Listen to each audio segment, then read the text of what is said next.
राजा राजा राजा राजा राजा दिन भर अवध ओझा सर राजा राजा किया करते थे, राजा बनने का ख्वाब दिखाया करते थे। लेकिन इस बार जब वो दिल्ली विधानसभा चुनाव लड़े तो राजा बनते बनते चूक गए। हालात तो ये हुआ कि राजा हारे तो पूरी की पूरी सेना हार गई, यानी कि पूरी आम आदमी पार्टी जो है चुनाव हार गई। हालात ये हो गए कि इस बार जो अरविंद केजरीवाल ये दावा कर रहे थे कि अरे हम तो 55 सीट जीत ही रहे हैं, अगर महिलाओं ने जम करके वोट कर दिया तो ये आंकड़े लगभग 60 सीट के हो जाएंगे। लेकिन हालात तो ये हुआ कि खुद अरविंद केजरीवाल चुनाव हार गए, मनीष सिसोदिया चुनाव हार गए, सत्येंद्र जैन चुनाव हारने वाले हैं और इनके बड़े बड़े नेता चुनाव हार गए। वो तो शुक्र है कि इनकी नेता जो मुख्यमंत्री थी आतिशी मार्लेना, वो कम से कम रमेश बिधूरी को हरा पाई।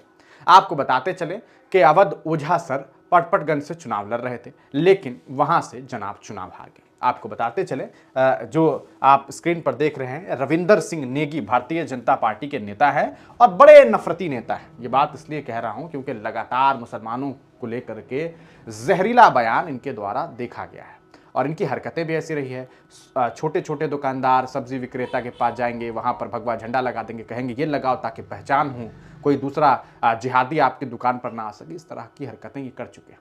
अवध ओझा सर पढ़े लिखे आदमी, 100 से ज़्यादा IAS ऑफिसर बनाने वाले आदमी जो है इस बार चुनाव हार गए। ये इस वक्त की सबसे बड़ी खबर है। जी हाँ, राजा बनाते बनाते अवध ओझा सर चुनाव ऐसे हार गए जिसके बारे में किसी ने सोचा नहीं होगा। क्या आंकड़े हैं, कैसे चुनाव हार गए, कितने मतों से चुनाव हार गए, जरा इसको देखते हैं और फिर आपको बताएंगे कि इस हार पर आखिरकार क्या कुछ अवध ओझा सर ने बयान दिया है। अवध ओझा सर काफ़ी चर्चित नाम है, आप जानते हैं। हम आपको अवध ओझा सर की सीट को दिखाना चाहेंगे कि आखिरकार इस सीट पर क्या कुछ हालात हैं और कैसे उनकी हार हुई है, किस तरीके से वो चुनाव हार गए, आखिरकार ऐसी क्या वजह रही होगी कि वो चुनाव हार गए। सबसे पहले चलते हैं इनके सीट पर और आपको बता दें बहुत चर्चित सीट था इनका। ये सीट जो है पहले मनीष सिसोदिया का था, मनीष सिसोदिया ने ये सीट जो है इनके हवाले किया। अब तो ऐसा लग रहा है कि मनीष सिसोदिया कहीं ऐसा तो नहीं है कि हारने वाले थे पटपरगंज से तो सोचा चलो इनके हवाले कर देते हैं। हालांकि मनीष सिसोदिया भी चुनाव हार गए हैं और 28,072 वोटों से जो है अवध ओझा चुनाव हार गए हैं। ये एक बड़ी खबर है। देखिए कितने वोटों से,